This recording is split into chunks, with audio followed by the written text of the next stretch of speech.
Ryan Tovim, good afternoon, everybody.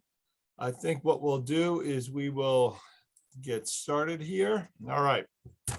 So we got a number of topics today. Again, we're into the modern period. There's plenty of opportunity for conversation.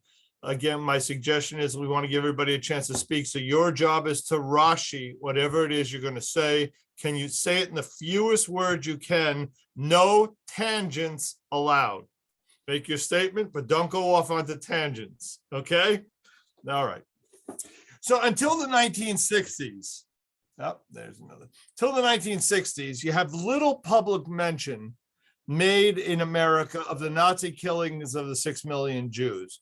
There's an avoidance of Holocaust talk, perhaps feeling guilty for previous political impotence or embarrassed by the symbolism of victimhood.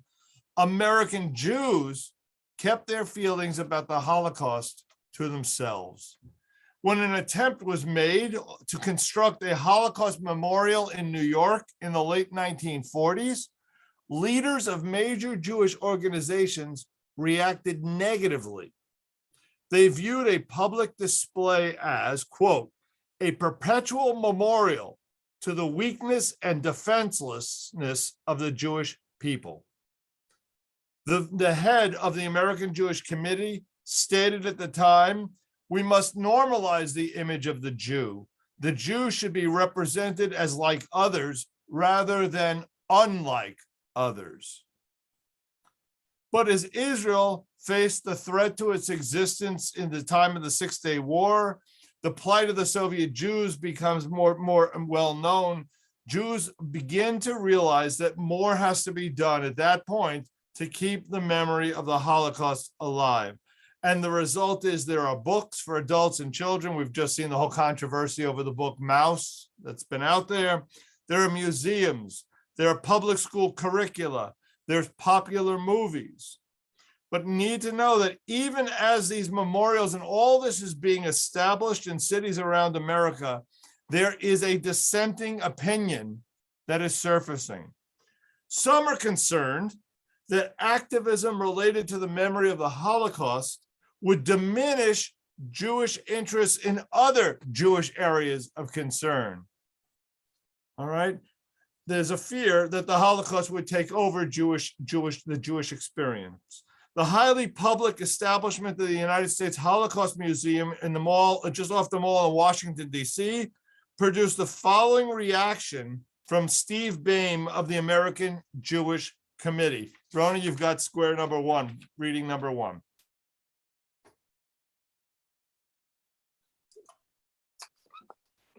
The vision of the Holocaust as a centerpiece of Jewish identity suggests that our connection with our past is a connection of sadness, that being a Jew is a matter of commemorating terrible events. This is a very distorted focus on the Jewish historical experience and the meaning of being a Jew. Yeah, there's a lot of focus on this topic of if you're doing more recent readings on the concept of the lachrymose experience of Judaism, that it's a focus on all the negative things that have happened in the past. And there's an attempt to say, you know what, a lot of good things happen between negative events that we also need to focus on. And so there's a debate going on in the current world as to where the focus of Jewish history and Jewish experiences should be. Nevertheless, after 1967, Holocaust consciousness starts to show itself in highly demonstrative ways directed at both non-Jewish audiences as well as Jewish ones.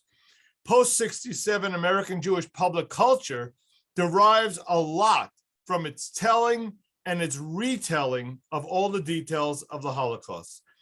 In the late 1960s, what you start to see is survivors who settled in the United States begin to organize as a way of sharing their memories with their children and other American Jews. And the fact is, in the late 60s, this is happening. It is not an accident that they're speaking at a time in which Israel is threatened and beleaguered. It's not accidental. There is a fear at this point of a second Holocaust. And so there's a need to speak out. By the middle of the 1970s, and I certainly remember this, so I'm going to guess we're all in that same boat, hundreds of American communities are conducting Yom HaShoah ceremonies, memorial ceremonies, services for the Holocaust, in which you've got survivors speaking, you've got public officials offering some words. Now, mind you, mid-60s, nothing. By the mid-70s, it is so commonplace to have these ceremonies that in 1974, organizations are putting out guidelines as to how best to conduct such ceremonies. So we've gone from none to so many with such a different agenda that now there are guidelines on how to do it best. The NBC television series Holocaust airs in 1978 and captures the attention of millions of viewers. 1993, 15 years later, Schindler's List has an even bigger audience, and it makes it possible for the filmmaker to create the Shoah Foundation, an organization in which they interview the survivors, as many of the survivors as possible.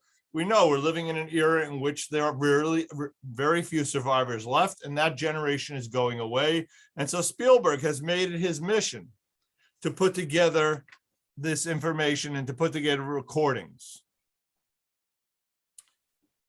In the history, literature, and religion departments, universities begin offering courses on the Holocaust. Holocaust studies becomes part of the curriculum in the academic world.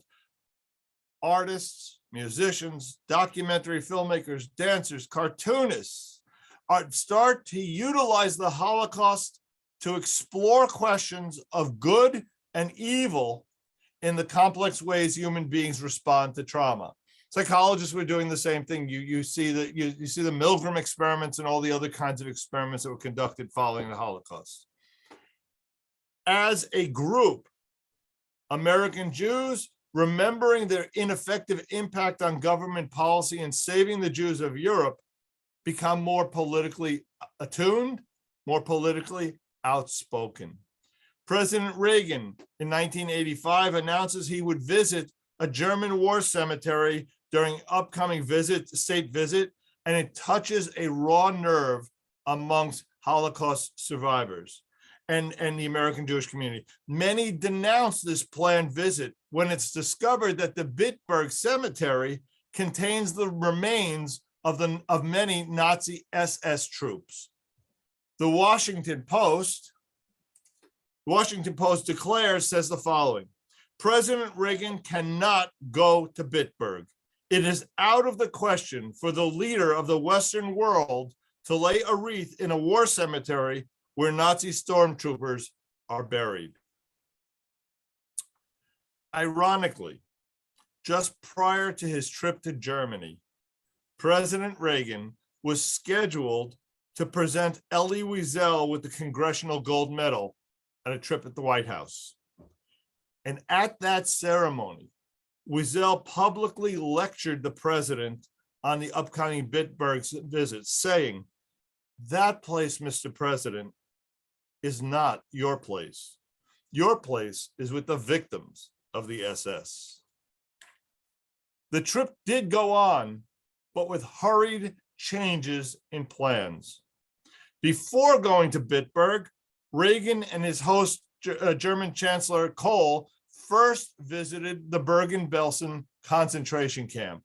And it's there that Reagan said, "Out of this tragic and nightmarish time, beyond the anguish, the pain, and the suffering, and for all time, we can and must pledge never again." The experience of American Jews in this time goes from silence in the 20 years following the Holocaust to a beginning with the Israel with 1967 war and the fear of a second Holocaust. People start to speak up. It becomes an appropriate and accepted thing. And with the TV, with the Holocaust series, with Schindler's List, with the unlimited number of books that get published, with the unlimited number of people who are speaking about their experiences, it has come to the surface in American Jewish life. I want to recommend a book called, I put a number of books into the chat room, called The Holocaust in American Life by Peter Novick. I used this to teach a course in the high school a number of years ago. It's really an interesting book, and it's relatively an easy read as far as that goes. With the emergence of the Holocaust, also, and the details of it, you have the emergence of the negation, the denial of the Holocaust. All right, as it becomes more prevalent, you have a denial that emerges as well. And for that, I would recommend Deborah Lipstadt's work. Her book, if you have a chance to read it, I'm going to tell you, it's extremely detailed. It's very, very detailed. And there's information you're never going to need in your life. Plow through it. Because in that, underlying all that is brilliant. Underlying all that is wonderful material. Where Novick's book is a good read, and I won't say it's an easy read, but it's an easier read. Lipstadt's work is the contrary. It's a harder read, but also has great value. So I want to open up the floor to again, we're not looking at the Holocaust, we're looking at the American Jewish response to the Holocaust. This is American Jewish history. So I'm opening the floor. Sandra, you need to unmute though. Well, I think I took a whole course in this at one point, and about American response, and that very famous paperback, while 6 million died, really opened my eyes. I think I was in high school or something, or maybe in college. And it really opened my eyes as to how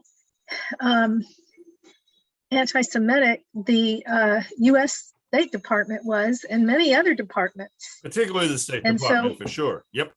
Particularly. And so I think that is a part of American history that is not taught, at least in my experience. I mean, I don't know. I grew up in Dallas, Texas, and went to public schools, but I didn't know anything about that. I knew Holocaust survivors. I knew, they were the parents of friends of mine. I knew my own relatives that had perished. Some of them, I went to Eastern Europe on a USY trip and discovered lots of things about the Holocaust and remainders that I didn't know. And so I'm just saying, even now there's thousands of books about the Holocaust compared to 1970, right? But it wasn't until I went to Hebrew University and had to go interview some Holocaust survivors' children for second generation effects was the project that I had to do for my class. And so that really opened my eyes to a lot of things that I didn't know about, because, they were living with a parent or somebody who was a survivor. So I think that it's great. I think it's also, I don't know if we're going to talk about it later, but, the last few weeks I've just been listening to several interviews with Dara Horn, the author of Why We Love Dead Jews, or Everyone Loves Dead Jews, which is a New York Times bestseller now, about how that's all people know about in America now, is that, that there was a bunch of Jews that were killed and they're still Holocaust deniers.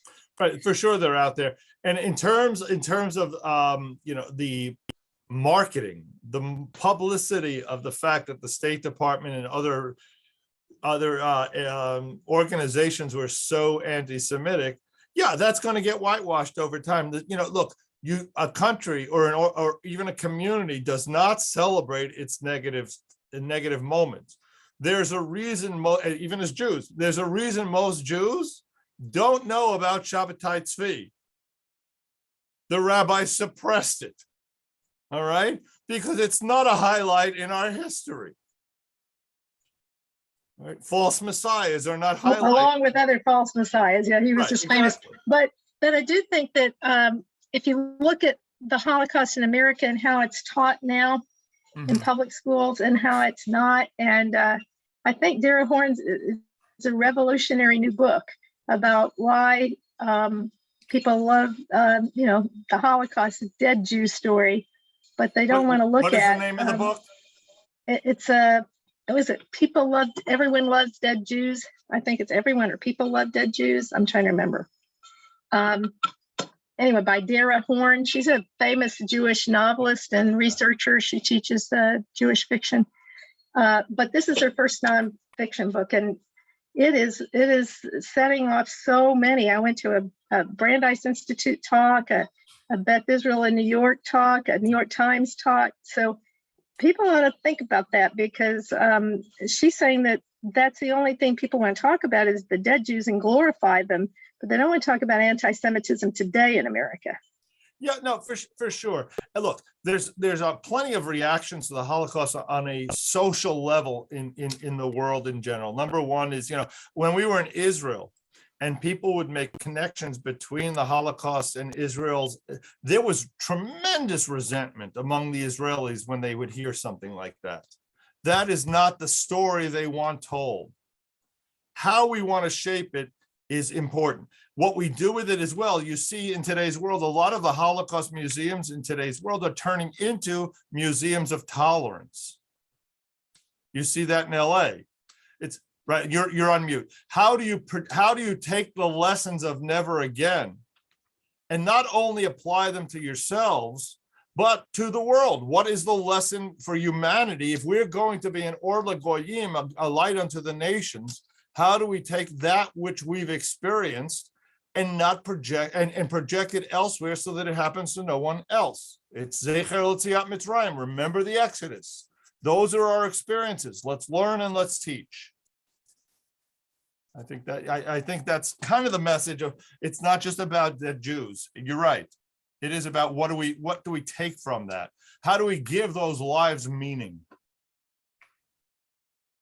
All right. Any other comments? All right. I'm going to switch topics here. Just a brief. I want to mention the Jonathan Pollard event. November 21, 1985. An American Jewish naval analyst and his wife are arrested by the FBI as they're at the gates of the Israeli embassy in Washington, D.C., where they're looking for political asylum. Jonathan Pollard, 2 years later, is convicted of spying for Israel, and he readily admits to providing thousands of classified documents to the agents of the Jewish state, and was sentenced as a result to life imprisonment with no chance for parole.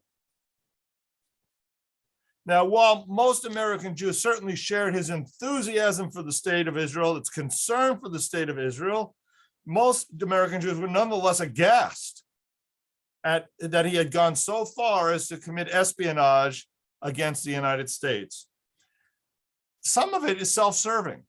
I mean, I'm not suggesting it's a good thing. That's not my point. But as comfortable as the American Jewish community had become by the 1980s, there's still fears that Pollard's actions would lead to charges of dual loyalty that hover just below the surface, that we're always living with that. Many of the Jews, nonetheless, criticize what they view as an overreaction by the Conference of Presidents of Major Jewish Organizations, which issue a statement endorsing Pollard's life sentence. The American Jewish Organizations, as in a collective, endorsed that behavior. Many in response say the punishment didn't fit the crime, that without parole is distinct and unique. The sense of insecurity we live with is always there. When Jews engage in behaviors in America, we always cringe when we see these things. I know you all felt the same thing. I've used the example before when we found out that the Zimmerman who killed the black in Miami. I was so glad to find out he was Hispanic and not Jewish. It was a thank God. But we have Bernie Madoff. We have Ivan Boesky. We have a whole bunch of Jews who've done things that certainly don't help our cause. Pollard is the most blatant because it brought together, it questions our dual loyalties, which to some extent exist. Again, I'll take comments. Yes, Manny. Am I off? Yeah. One can make the argument that without Caspar Weinberger's input, there would not have been a life sentence like that. Yeah. That, some people would say that Weinberger underneath it all really was anti-Semitic. And that's not a hard argument to make. It's not. It's not. And there have been multiple attempts to get it overturned unsuccessfully thus far. Right. All right. I want to switch tones. We've dealt with the Holocaust, we've dealt with Pollard, not exactly the two most uplifting experiences of Jewish American life. I want to now turn to reading number 2. Reading number 2 deals with the development of the Chavurah in our world. I want to talk about its impact. I want to talk about where it has gone in today's world as well, and how it's been expanded and changed. But to do that, let's start with this article that was in the Jewish Digest in the summer of 1978. It's a long reading. It's worth reading. So I'll ask Diane or Manny, you start first. 2 paragraphs each, and we'll just keep going around the squares. Okay? Go ahead, you're on. Almost a decade has passed since the concept of the Chavurah first appeared as a popular religious phenomenon on the American Jewish community. The Chavurah has been seen by its supporters as a much-needed innovative reform in Jewish institutional life, the bureaucratization and impersonality of Jewish life. Others have viewed the Chavurah with more skepticism. Some dismiss it as one of the many fads which periodically attract popular support in Jewish life and soon fade into oblivion. Still, others suggest that the Chavurah may indeed be a negative development, deflecting people from serious Jewish study and celebration with the program which is essentially social and which generates divisiveness in synagogue and communal life. Keep going. Okay. The Chavurah has become a fairly widespread phenomenon in Jewish life today. A recently completed survey indicates that at least 25% of Reform and conservative synagogues have some type of Chavurah program. It is difficult to determine the number of Chavurot which have been organized as independent entities outside of the synagogue, partly because of their lack of connection to the organized Jewish community and partly because of the problems of definition. There are many groups with diverse programs and objectives which identify themselves as Chavurot, and yet others which have many of the same features but did not use the term Chavurah to define themselves. Okay, Bill?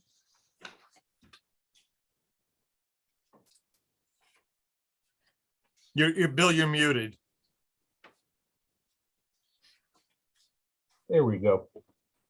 The establishment in the fall of 1968 of Havarot Shalom, an independent religious community of young adults in Somerville, Massachusetts, represents the popularization of the Havarah idea in the current period. Since then, a number of groups have emerged which share many common objectives and principles, and which bear the title of Havarah. The term Havarah, best defined as fellowship, describes a range of approaches in which relatively small groups of Jews meet together regularly for programs which include Jewish study, worship, celebration, and personal association. Keep going, one more, yeah. Among the modern Havarot, 2 general types can be identified: independent Havarot and synagogue-based Havarot. The former are those groups which have no ties to synagogues or other Jewish communal organizations. The latter are groups which have been organized by or have some association with a synagogue. Havarot Shalom is the prototype of the independent Havarot. The independent Havarot are comprised mainly of young people who feel alienated from traditional Jewish institutions and form alternative structures to pursue collectively their Jewish interests. Examples include Batim, university-based living arrangements with Jewish purposes, commune-type Havarot, like Havarot Shalom, geared primarily to young adults, most of whom are single, but some married, usually without children. Educational Havarot, groups of young families who assume responsibility for organizing their own Jewish educational programs for their children as well as for themselves. Thank you. Bob? The impetus of the development of Chavurah within the synagogue was provided by the pioneering work of Harold Schulweis, rabbi of Valley Beth Shalom, a conservative synagogue in Encino, California. Schulweis recognized that the principle of intimate community inherent in the idea of the Chavurah enabled the synagogue to be responsive to a generation of essentially lonely and rootless individuals. The Chavurah primarily attracts synagogue members whose personal Jewish background and commitment, as measured by level of Jewish education, Jewish attitudes, and Jewish practices, are above the average for their synagogue.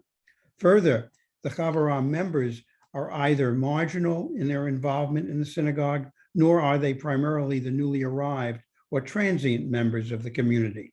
The predominant distinction between members of a synagogue who choose to join a Chavurah and those who do not is the greater salience of Jewishness as for the former group.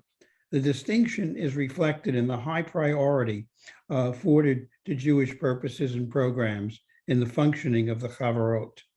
The informal, personalized flavor of the Chavurot answers social needs of its members while providing a supportive atmosphere for their quest in defining a meaningful Jewish lifestyle. Jerry?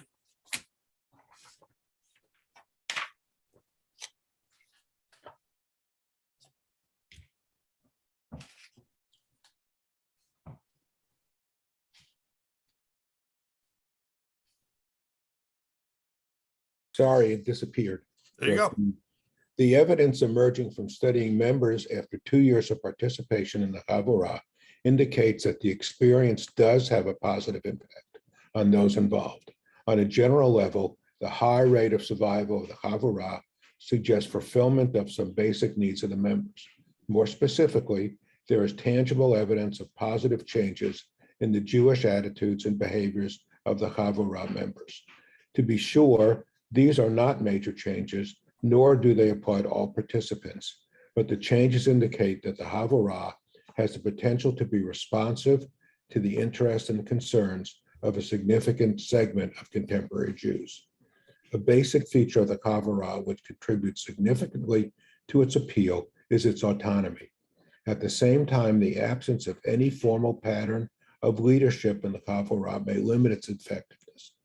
Program planning and follow-through in some Chavurah seem to suffer from the absence of leadership. Similarly, initiatives which might enhance group morale and stability are not forthcoming. A matter to be further explored is whether a pattern of Chavurah leadership can be fostered which respects the principle of autonomy and still provides the benefits of direct and delegation of responsibility. Two possibilities suggest themselves. One, a program to provide leadership to a selected member of each of the Chavurot, and two, introducing into the synagogue professional staff complement a person to work with the Chavurah. Okay, Amy, why don't you finish up for us? Amy, you're muted. Yeah. As with any innovative venture, there are apt to be risks and uncertainties in introducing a program of Havarot in the synagogue. In view of the statistics reported earlier, indicating that almost 2 out of 3 synagogue members characterize their involvement in the institution as passive, it would seem on balance that the risks of establishing Havarot are likely to significantly offset the advantages. Moreover, considering the values and expectations of the generation of coming of age, it would appear to be particularly appropriate for the synagogue to have available the option of Havarah. Okay, so I'm gonna open the discussion with a couple of my own stories, and then we'll open it a little bit. So, look, when I was at Ramah in the 1980s, I discovered it was my first exposure to Chavarot, and what we had there, because it was the Ramah I went to was a unique situation in that it was a day camp where the staff stayed overnight, and so all the division heads were rabbis, day school principals, and me. All right. Everybody was all the division heads were 40 and up. All right. And there were no kids, and they had formed their own chavurah. These were all rabbis and principals who got together on a regular basis throughout the year. One of the guys was soon to be the head of the international head of a United Synagogue. All right. This is a group that got together because they felt in their own synagogue worlds they couldn't be themselves. And so they formed a group in which they could tell the dirty joke that they couldn't tell, in their official capacities per se. I'm using that as an example in sort of a humorous way, but it was a place in which they could be them without being in role. Other chavurot, they're all over the place. And one of the problems with defining a chavurah is it means 9 million different things for 9 million different groups. Sandra, I see. I'm going to let you start because you opened it up with a comment before that at least can get us going. Well, yeah, I founded a couple of Havarot in my life, mostly here in Houston, and it was a movement of taking on your own personal Judaism, because so much of Judaism had become, especially suburban Judaism, conservative and Reform Judaism, had become so formal and bland, and it didn't have a lot of connection to the sense of creativity and the sense that was happening in the 60s and the 70s of revolution into all kinds of music and song and dance and all kinds of ways of expressing ourselves, which weren't common among religious institutions in this country. So it was a search for, I think, people a sense of belonging without having to be part of oftentimes a large congregation. I studied with Rabbi Schulweis and Sally Weber, his assistant, to try to set up Havarot.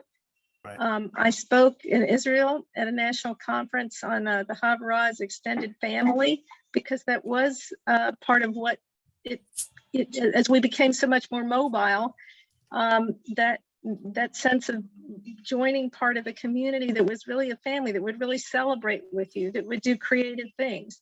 And along with a lot of people who have become leaders at Bris Shalom, Nancy and Mark Pikus, Rhoda Goldberg, lots of people belonged to Havarah when we were forming this. And the reason I think that they were so popular at Valley Bris Shalom in California, a large conservative synagogue, they had over 25, 30 different Havarot, is because people needed connection to other people in a Jewish setting.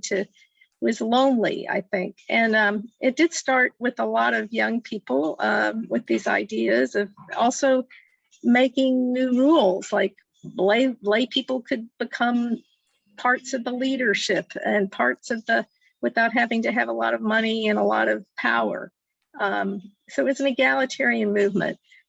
We also, the Reconstructionist movement, because though he was at a conservative shul, Rabbi Schulweis, also tended toward Reconstructionism. And so Jerry and I went to lots of national Havarah conferences and learned a lot of things. And then when we eventually evolved into a Reconstructionist Havarah, and some people, stayed with that. And some people, for different reasons, also joined other synagogues, especially like Bris Shalom, where we could do a lot more creative things. So I think it revolutionized a lot of the generation in America, because they had a sense that this was not only a family, a community, a small part that they could contribute to, even if they didn't have a lot of learning, a lot of knowledge. So I'm going to go on. I want to ask people to start. You don't have to answer this in the moment. I want to define what are all the wonderful positive things of Chavurot, but I also want you to challenge and think about what are the negatives. All right, Diane, Manny? Lots of negatives too. The thing that I thought about as one of the things that is a gross generalization, but I think it underlies the fact that Chavarot are so popular among Jews, is that on average, Jews tend to be social animals. And the Chavarot are a way of Jews being with Jews, whether they're talking about, interpretations of the Chumash, or whether they're talking about what movie did you see this month. But it's Jews getting together with Jews, from the temple. And I think that underlies part of this whole thing. But the negative is we belong to, from our synagogue, they tried this Chavaras, and it's still going on, especially when new members come. They try to put them into Chavaras. We're in a movie Chavara, which means once a month, it's all temple members. And the problem is, at one point, the rabbi wanted to do a Chavara evening where the members of the Chavarot took place in Shabbat services.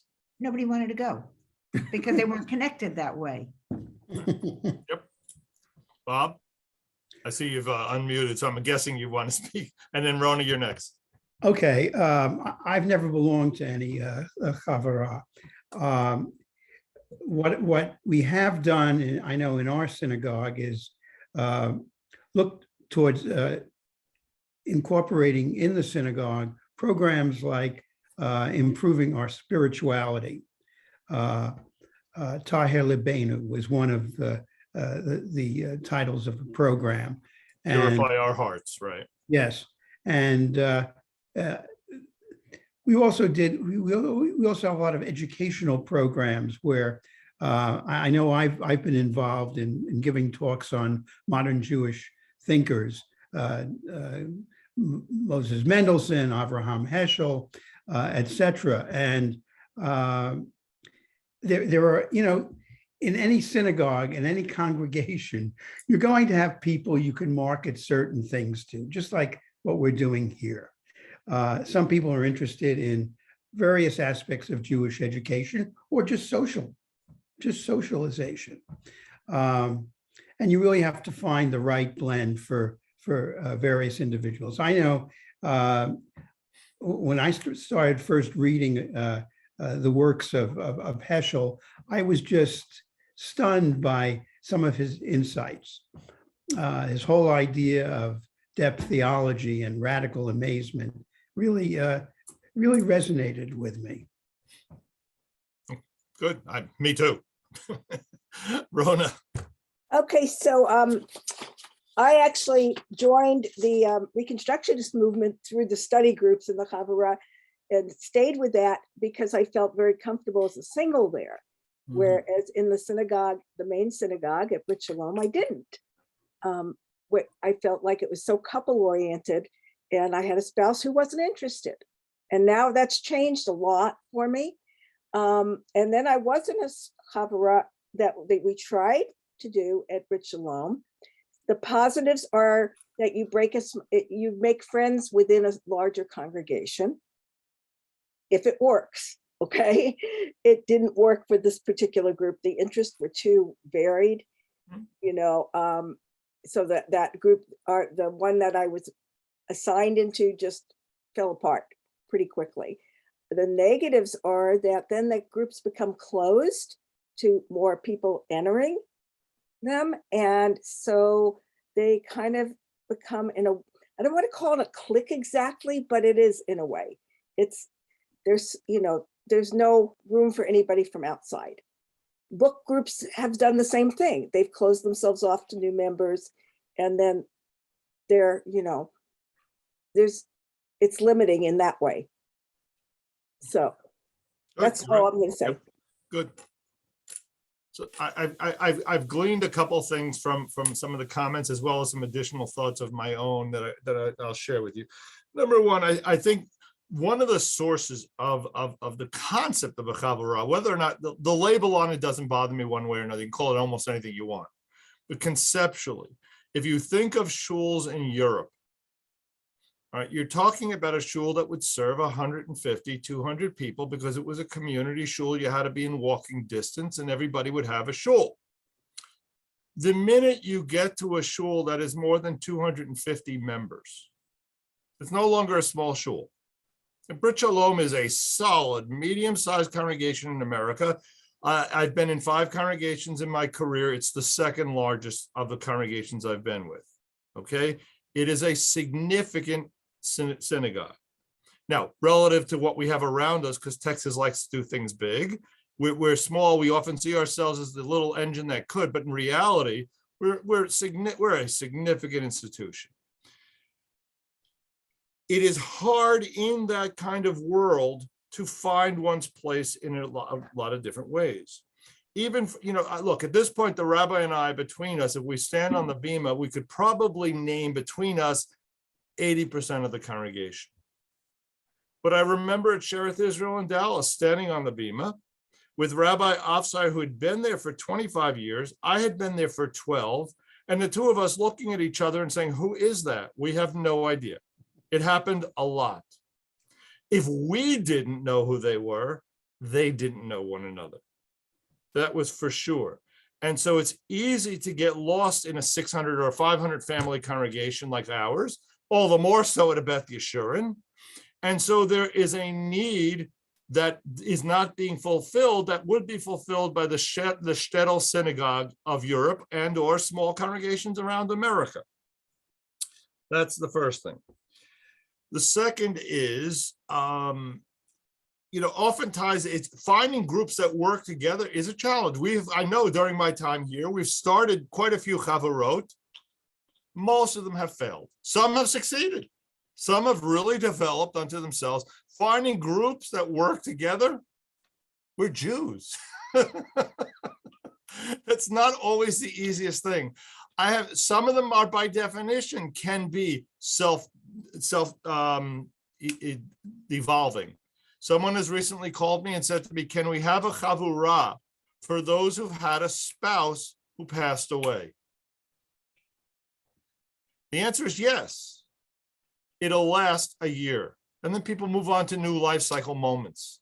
It's not an enduring chavurah by nature. That's why the word chavurah can mean so. I don't think the word chavurah really applies there. It's more of a support group, but the word is being embraced to reflect somehow smaller groupings of people. To have, and in this case, it was to have Purim, to have Passover, to have Jewish holidays together with people in a similar life cycle moment. I also think that in a sense, it's an interesting concept. I think to a large extent, Protestantism has infected Judaism. What do I mean by that? I've been reading about Kierkegaard. Kierkegaard is the ultimate individualist. All right? For Kierkegaard, community is something to be avoided. You go for seeking personal meaning. That is so the antithesis of everything Jewish. Personal meaning is not a goal. It's a nice American goal, but it is not a traditional Jewish goal. A traditional Jewish goal is to find oneself in community, to find meaning in the interpersonal relationships of community, and to find one's place in that group.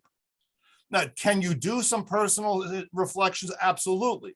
But that's not the ultimate goal. That's an American Protestant value. All right. We are more Hegelian. All right. He would suggest that indeed the community is the basic group. There's nothing smaller than a community. Our role in life is to find our place in community. That's my second idea. And my third, that groups get closed. Yeah, by nature they do. You can't, if a chavurah by definition is a chavurah, when it reaches 500 people, it's not a chavurah. At some point, it's going to close off where it's a subjective thing. I don't have an objective number what that should be. But by definition, it has to do that to survive.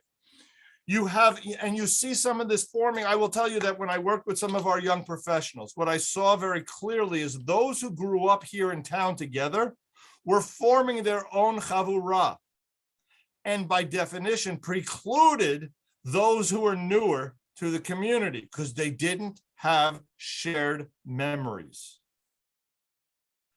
I'm not stating good or bad.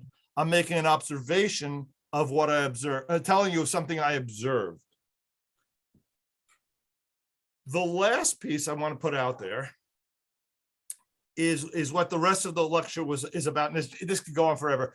I'm going to suggest the second book is by Arnie Eisen and Stephen Cohn. It's called The Jew, Self, Family, and Continuity in America, Community in America.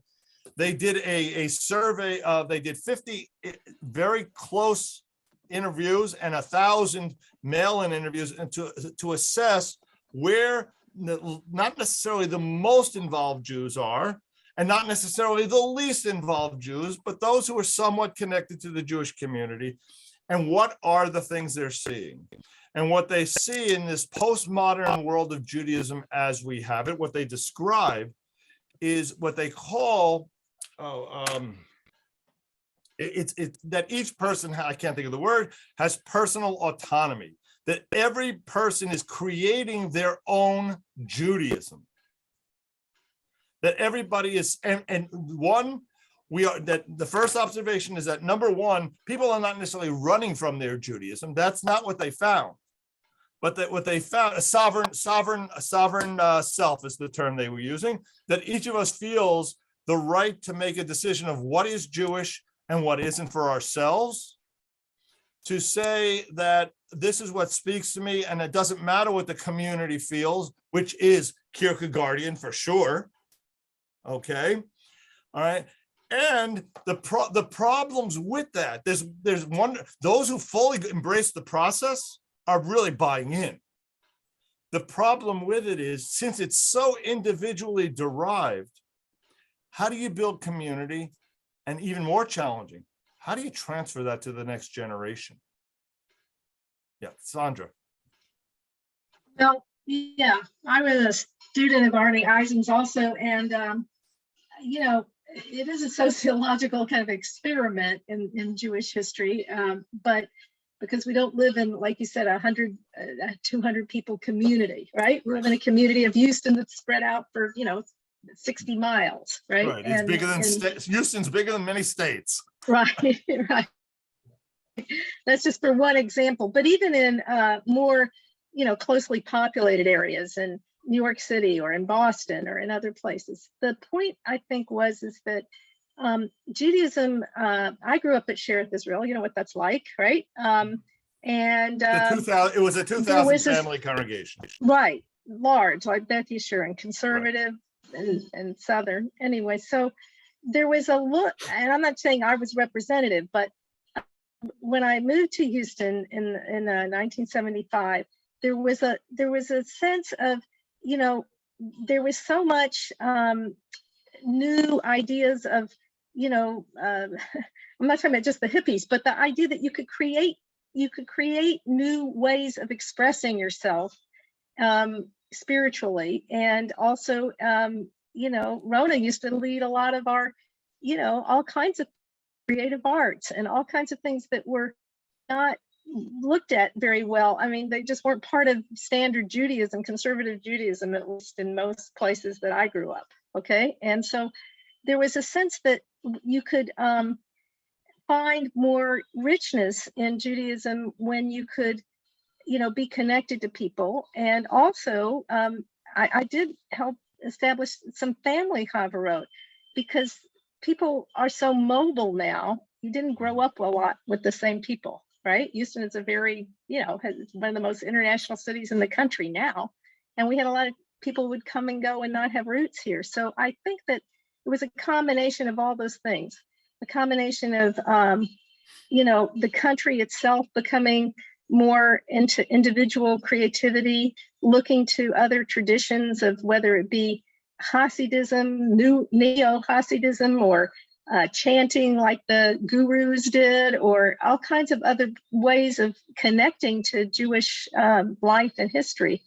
And it also had to do with mobility, I think. Like I said, people didn't have so many roots. A lot of the people moved around. And I think the third thing that was sociological important is that, people were trying to express new ways of doing things. Who ever heard of making your own talit, right? Who ever heard of, most people, chanting and singing or doing art or doing other kinds of expressive things to connect to their Judaism. So it was a revolution in that way.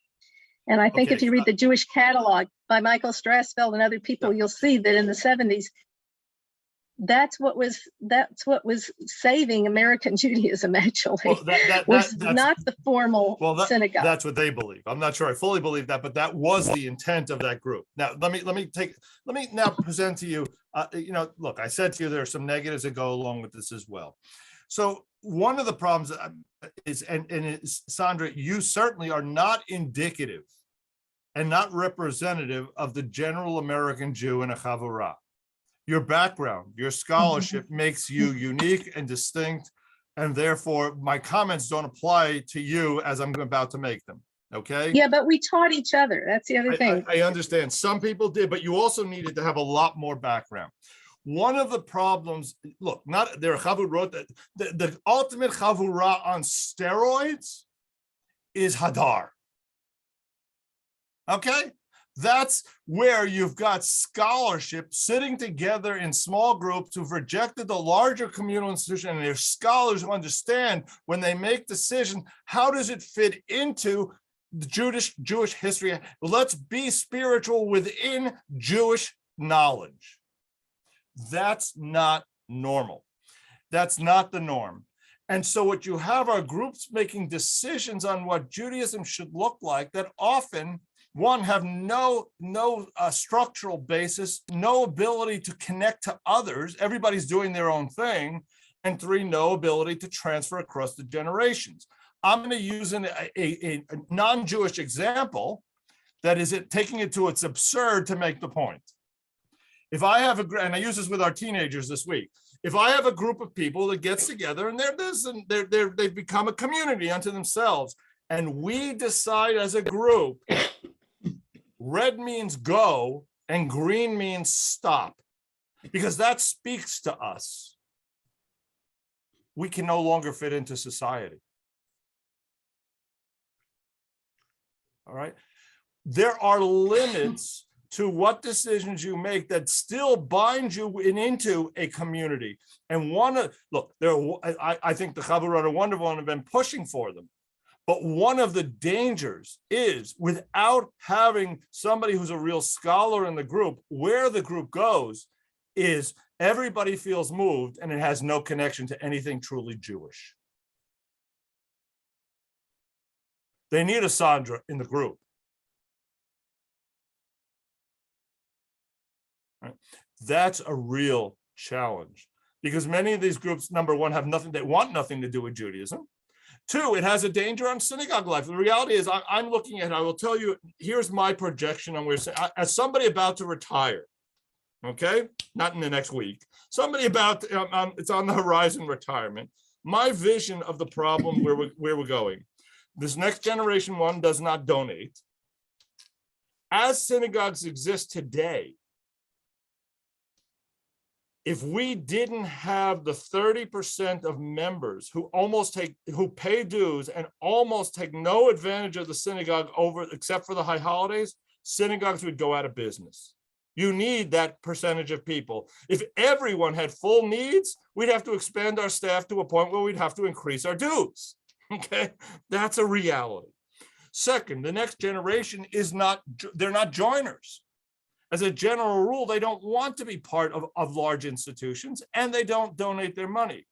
So if you ask me where we're going, it is going to be the Beth Yeshurun model of a huge synagogue in a city filled with 55 chavurot. All right, everybody doing their own thing. The idea that you can have 4 conservative synagogues in a city is not something that is, it almost doesn't make sense. And I'll give you the example. If you take Orami, you take Clear Lake, you take Beth Shalom, you take Beth Yeshurun, the fact that we have 4 marketing departments, that we have 4 programmatic departments, that we have 4 principals of schools is utterly economically ridiculous. All right. Think of what we could do with those dollars if we were joined together and hired more rabbis to go out and do a lot more teaching. Okay. It is Very interesting. economically ridiculous. Very interesting idea. I can see where you're coming from. Having a daughter who really can't afford to join. She's a member, but she pays very little. But she's only she never comes much, except for maybe a couple of things that with me. And her generation, she's in her 40s, right? And she's not particularly a joiner. And I don't know if she's a little different from a lot of kids or the people she grew up with. Some of them have become synagogue members and things and have families. If they don't have a family, especially if they're singles, there's, that lack of needing a school. Right. And that's always been that way, even before this. They leave when the they're the ones that are paying their dues and coming once a year once their kids are grown up. Yeah. So one of the challenges, of the challenges out there is as I described, this next group is not necessarily joiners and they're not necessarily donors, and federations around the country are finding that it's not just a synagogue issue, it's a federation issue, it's across the board. At the same time, like it or not, we're the relics. I cannot tell you on how many occasions I've said to Rabbi Teller, I need to shut up now. All right. I don't represent the 30s, the 40s, and the future. I have very strong opinions that are formed over 60 years, like most of us, but they're not necessarily representative of where Judaism will go and what it will become and what are the needs. And so that's where we're at today. I don't have answers for this. I wish I could not. And then you add to that COVID, because how we emerge from COVID as communities is going to be very different than how we entered it. And I would love to be alive in 20 years I hope I will be, to look and say, this is how it played, because we won't know. We will not know for 10 to 15 years what really, there'll be changes, what'll stick and what won't stick. We won't know for a while. Okay. It's going to be a fascinating time.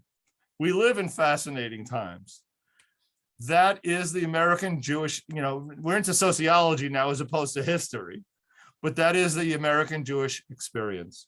Well, that's the history also, though, of suburban. I'm not talking about, Yep. When you have a huge city like Houston, it's a very different than living in the shtetl or even living in New York City and Lower Manhattan. Yeah, it's just a whole different experience to be in. Well, we'll talk about it later, but in the big wide world of Texas, and other places, suburbia. Right. Marshall Sklar, one of my other teachers in Jewish sociology, taught us, all about what happened in suburbia. And one of my second cousins still does a national survey of Jews every 10 years to see where suburban Jews are. Well, that's what we talked about. I don't think you were there, but that's what we talked about last week. Okay. Was suburbanization and its impact. And yeah, and absolutely, without question. And the reality is, you go to New York, the Lower East Side is gone. Yeah, it is. The Catskills are gone. I mean, are there there's remnants? I'm not going to suggest there aren't remnants, but the community as we know it is gone. You almost have to walk into Muncie, into a Hasidic community, to find that centralization that existed. So even in New York, look, there's so many Jews in New York, but how many of them live in New Jersey? How many of them live in Connecticut? I grew up in an Irma Bombeck community there were a lot of Jews, 45% Jews, but it was still not the Lower East Side. It was suburbia. All right, thank you all. We'll keep, next week we meet one more time and then we take 2 weeks off and we'll come back and do an area that's not my area of expertise, and that is Texas Jewish history. So I'm really going to welcome lots of comments. And if you, I hope there's scholarship here and we'll go from there. Thank you all. Thank you. Thank you. Bye-bye. Thank you, Cantor. Bye. Bye. Bye-bye, everyone.